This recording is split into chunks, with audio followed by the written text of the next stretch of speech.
ସରାଙ୍ଗ ଛକ। ଏଇଠୁ ବାଁ ପଟକୁ ଗଲେ ତାଳଚେର, ଆଉ ଡାହାଣ ପଟକୁ ଗଲେ ପରଜଙ୍ଗ କାମାକ୍ଷାନଗର। ଆଉ ସିଧା ଯେଉଁ ସଂକୀର୍ଣ୍ଣ ରାସ୍ତାଟି ପଡ଼ିଛି ତାହା ହେଉଛି ଅନନ୍ତ ଶୟନକୁ ରାସ୍ତା, ଯେଉଁଠି ନୀରବ ପ୍ରକୃତି କୂଳରେ ବ୍ରାହ୍ମଣୀ ନଦୀର ଶାନ୍ତ ଧାରା ମଧ୍ୟରେ ପ୍ରାୟ 50 ଫୁଟ ଲମ୍ବା 20 ଫୁଟ ଚଉଡ଼ା ଏକ ବିଶାଳ ଶିଳାରେ ଅନନ୍ତ ନାଗ ଉପରେ ଶୋଇ ରହିଛନ୍ତି ଭଗବାନ ଶ୍ରୀହରି ବିଷ୍ଣୁ।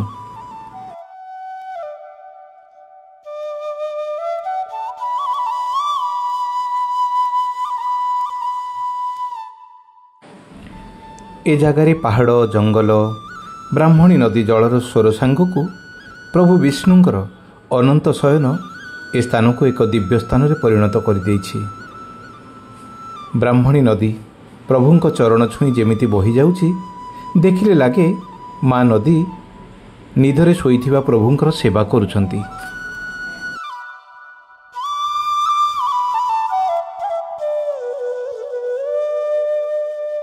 ଚାରି ହାତରେ ଦିବ୍ୟ ପ୍ରତୀକ ଶଙ୍ଖ, ଚକ୍ର, ଗଦା, ପଦ୍ମ ସହିତ ଯେମିତି ପ୍ରଭୁ ନଦୀ ଜଳ କୂଳରେ ସ୍ୱୟଂ ଯୋଗ ନିଦ୍ରାରେ ବିଶ୍ରାମ କରୁଛନ୍ତି କି? କୁହାଯାଏ ରାଜା ଭୌମୁକ ବଂଶର ଶାସନ ସମୟରେ 9ମ ଶତାବ୍ଦୀ ମଧ୍ୟରେ ଏହି ବିଶାଳ ଶିଳାସ୍ତମ୍ଭ ତିଆରି ହୋଇଥିଲା। ଲୋକମତରେ ରାଜାଙ୍କ ସ୍ୱପ୍ନରେ ଭଗବାନ ବିଷ୍ଣୁ ଦର୍ଶନ ଦେଇଥିଲେ ବୋଲି ଏହି ଅନନ୍ତ ଶୟନ ମୂର୍ତ୍ତି ତିଆରି କରାଯାଇଥିଲା, ଆଉ ନାଁ ଦିଆଯାଇଥିଲା ସରାଙ୍ଗ ଅନନ୍ତ ଶୟନ।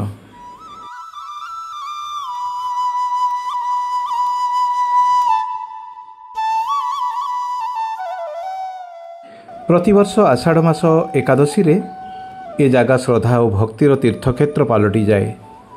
ହଜାର ହଜାର ଭକ୍ତ ଦୀପ ଜାଳି ପୁଷ୍ପ ତୁଳସୀ ସମର୍ପଣ କରି ପ୍ରଭୁଙ୍କ ଆଶୀର୍ବାଦ ପାଇଥାନ୍ତି। ଏହି ଦିନ ଦର୍ଶନ କଲେ ପାପମୋଚନ, ମୋକ୍ଷ ପଥ ଖୋଲିଯାଏ ବୋଲି ଅଗାଢ଼ ବିଶ୍ୱାସ ରହିଆସିଛି।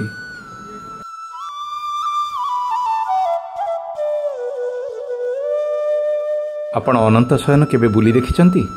ଯଦି ଦେଖିଛନ୍ତି ତେବେ କେମିତି ଲାଗିଲା ମତାମତ ନିଶ୍ଚିତ ରଖିବେ।